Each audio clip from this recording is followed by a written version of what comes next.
Are you a consulting business owner seeking a better way to scale to your next million in revenue? Accelerate Sales Podcast features other experts who have cracked the code to predictable revenues with proven sales systems that quickly increase revenue and get you on the fast track back to doing what you do best. Now let's accelerate your sales with today's episode. Hi, Paul here. Before we get into the show, would you like to make a great first impression on LinkedIn? If so, I have something just for you. When people search for your name on Google, your LinkedIn profile will normally come up first. Before meeting someone for the first time, how often do they view your LinkedIn profile?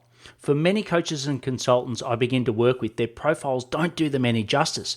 I've created a simple solution where you can whip your profile into shape to have your best foot forward when attracting new clients on LinkedIn. Go to blgdownload.com, so that's blgdownload.com to get your 5 killer tips today. Hello and welcome to the Accelerate Sales Solo podcast episode number 322. If it's your first time, welcome.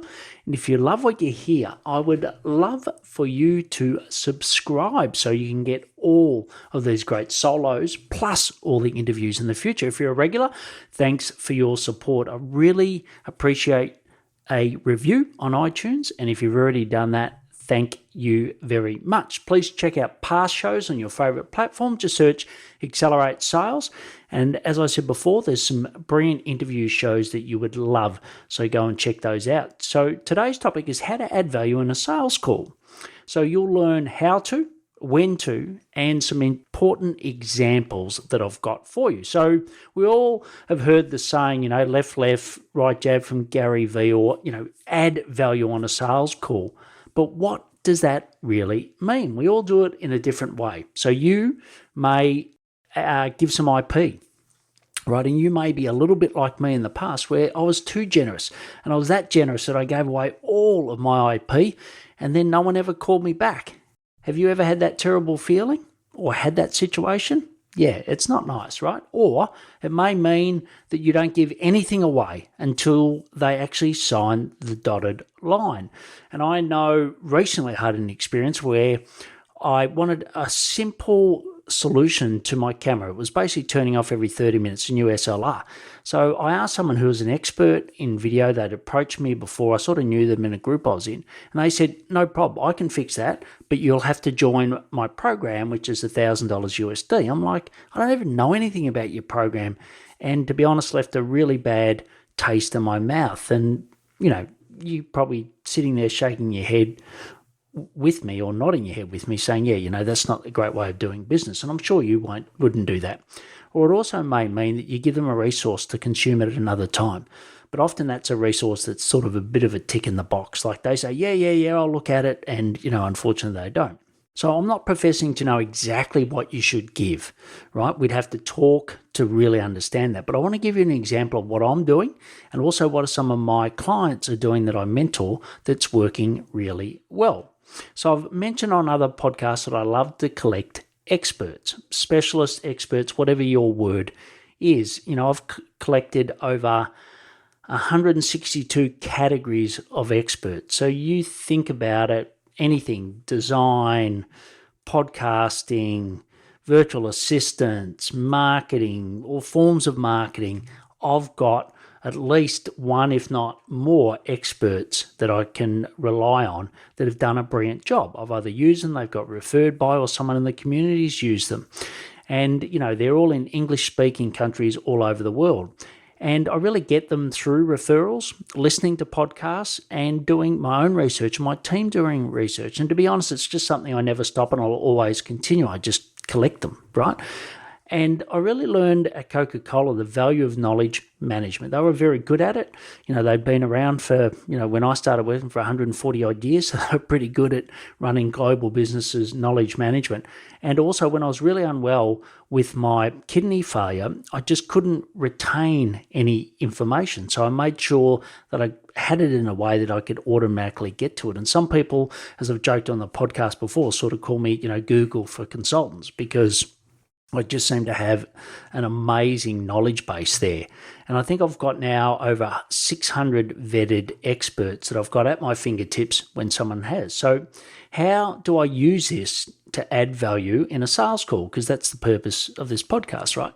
So I give you an example. I had a potential client the other day who recently came to talk to me about how I could help them. But I said, what's really your burning platforms at the moment? And they said, look, my marketing is just not working, or more importantly, the people that I've hired is just not working.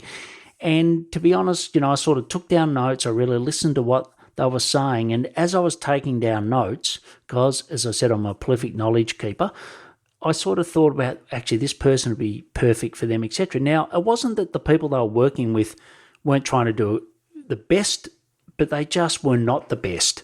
And my view is, the price difference often between the best and someone who's trying to do the best is quite significant. So I basically, at the end of the call, said, look, hey, I've got some people that I think is worth you checking out. This is the reason why. Would you be open to an introduction? And what I always do is I first email the expert. So if they say yes, I email the expert and say, hey, look, here's some background, here's some context. Is this a good fit with your ideal client? Now, I've got that in the knowledge base and I've got a sort of good understanding, right? So I'm not wasting the expert's time either. But I just want to make sure that something hasn't changed, or, to really make sure that it works. And if they both agree, then I connect. So why do I think this is a great way of adding value in a sales call? Well, before I tell you that, I'd like to talk to you about leadjet.io. Ever looked at a LinkedIn profile and had to manually put the information in your sales CRM? Painful. Ever sent someone a message on LinkedIn and had to copy and paste it on a sales CRM? No more.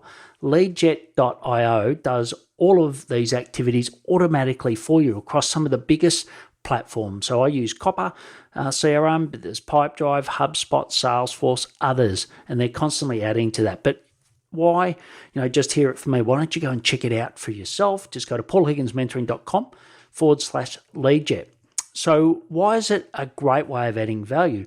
Picture an expert in your mind who promised to deliver you the world and gave you pebbles. And I'm sorry, it might be painful for you, right?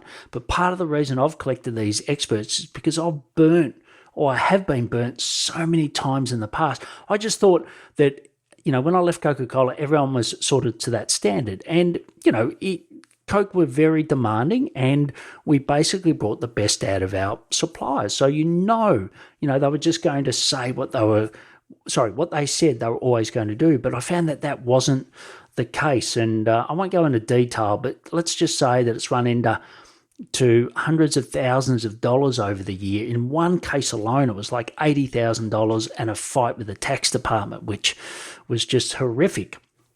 But it wasn't just the cost that really hurts. It's the opportunity cost of not scaling, right? So you'll always make more revenue or more margin on your revenue than your cost base. And it's that opportunity cost, right? It could be a year, 2 years, and that could mean a lot of freedom that you're missing in your life, or goals that you're missing. So yes, you can send someone a value add that they can, sort of say yes, they'll read it or tick in the box, and that's okay. But why not give them a referral to an expert which solves a problem for them? And the most important thing is it then builds trust, right? And then they are more likely to work with you on the problem that you're helping them with. So 3 key actions from today. One is add referrals into your sales call. And you don't have to do it right on that call. It could be even afterwards you go and do it. But, always be listening to those opportunities. It also helps you not talk about yourself too much. The second is reach out to me if you need an expert. Got 600, happy to give you a few names that can help solve your immediate needs. And the third thing is if you know consultants who need help with sales, please reach out to them, sharing this, but also reach out to me to see if I can help them as well. You can get all the links in the show notes at paulhigginsmentoring.com/podcast, episode 322, or on the app you are listening to now. I recommend the podcast app. I still think it's much better if you're an iPhone user than the iPhone native app, but that's just my choice and I'm not sponsored by them. Please follow me on LinkedIn. It's where I put a lot of my great content. If you know someone interested in adding value in a sales call, please share with them and be a real sales hero to them. Please take action to accelerate your sales. I'm fired up after today's episode. What about you? But hey, before you go, learning is just one piece of the puzzle. Now it's time to put today's strategy into action. Head over now to today's show page at paulhigginsmentoring.com/podcast and share how you'll put it into action. Be sure to head over to your favorite podcast platform and subscribe, rate, and review the show. Tell me what your favorite episode is. And don't wait 1 minute more to gain access to your pulse check at paulhigginsmentoring.com. This could be the difference between struggling to get more leads and making this next quarter your best one yet.